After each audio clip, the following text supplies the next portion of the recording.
Yer yuzida birinchi qilingan gunoh, qo'l ko'tarib ayting.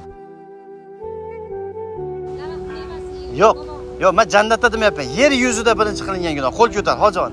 Qobil va Hobil, to'g'ri aytyapsiz, nima edi? Yer yuzida birinchi qilingan gunoh? Yo'q, yaqinlashdingiz lekin. Qo'l ko'tarib. Hojona yoshlar. Yo'q. Bitta so'z bilan aytsa bo'ldi. Yer yuzida birinchi qilingan gunoh. Falon. Bitta so'z. Odam o'ldirishlik emas. To'g'ri, Odam alayhisalomning ikki o'g'illari Qobil va Hobil voqeasiga borib taqalyapti. Yo'q, yolg'on. Qani kim aytadi? Aka-uka qasdlashish yo'q. Xiyonat emas, yer yuzida birinchi qilingan gunoh. Yo'qmi? Ayollarda javob. Shu bitta so'z bilan tushundi. Bittasi. Yo'q, g'iybat bas. Yo'q, silay rahim emas. Hasad edi, to'ppa-to'g'ri. Hasad.